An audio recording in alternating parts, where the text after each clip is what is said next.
This is my cat Kitty, and this is how artists used to paint cats. I genuinely don't know what happened here, but I think for thousands of years, cats have appeared in paintings, manuscripts, advertisements, and artwork from all around the world. And while some captured them beautifully, others created creatures that looked mildly haunted. Today, I wanted to explore the strange history of cats in art and why they looked so weird for so long, and why maybe drawing cats badly is completely fine. Because cats in art history remind us that personality is often more memorable than perfection. Some of these paintings are incredible, not because they're realistic though. One of the biggest reasons old cats look weird is because realism wasn't the goal. Today, we seem to expect art to look accurate and perfect. We're so obsessed with perfection. But a lot of art history was focused on symbolism and storytelling and sometimes religion. So artists would often copy older artwork instead of studying real cats directly. So one weird cat painting inspired another weird cat painting, which inspired another weird cat painting. And suddenly, everyone was painting cats that looked like exhausted medieval accountants. And honestly, cats are really difficult to draw even now because they're constantly moving around. Drawing cats can be so much fun if we let go of perfection and remember those before us were not always focused on it. This is one of my absolute favorite books about cats. It's called 99 Lives, Cats in History, Legend, and Literature. And I love this book because it explores the role of cats throughout human history, the mythology, the folklore, religion, and literature. This book looks at how cats have been admired, feared, worshipped, misunderstood, and romanticized across different cultures and time periods. And it is chock full of gorgeous photos that I'm not showing because this video's title is about more of the artwork, but there are amazing photos of cats and quotes from, poets and artists about cats. And I think I've had this book for at least 30 years.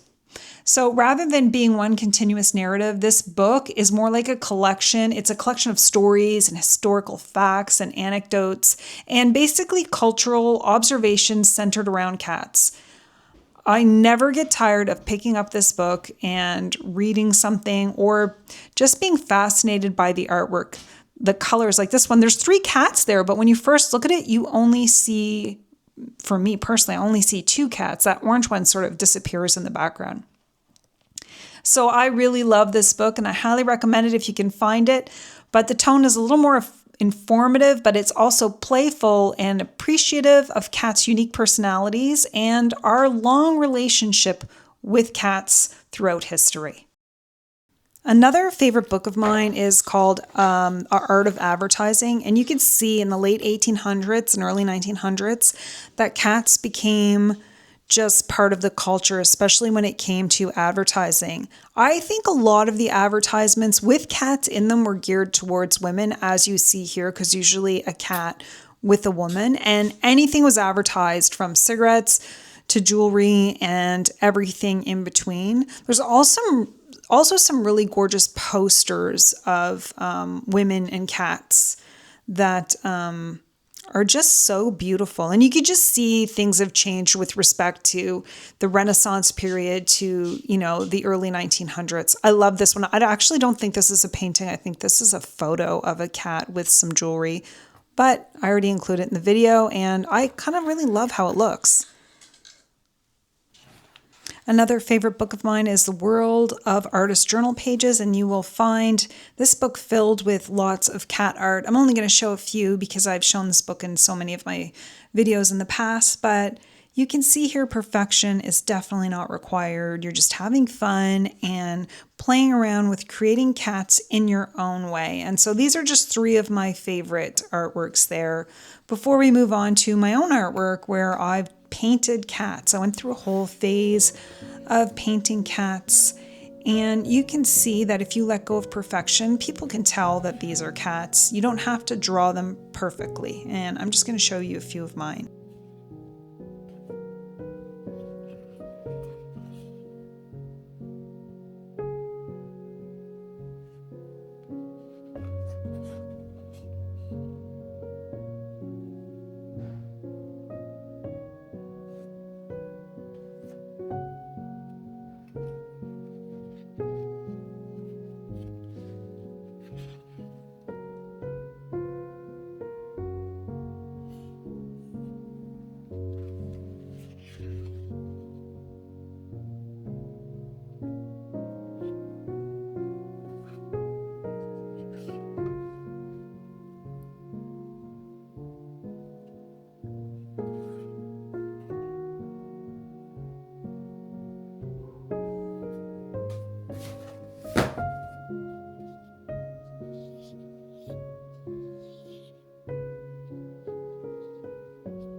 One thing I really love about painting cats is that there's no single correct way to do it.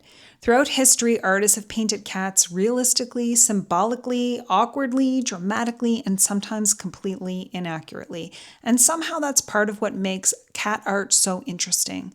Looking through art history has really reminded me that imperfections give artwork personality. And I think the more art we look at, the more we realize that, whether it's cat art or any art. So even this strange historical cat painting survived for centuries because people connected with them emotionally.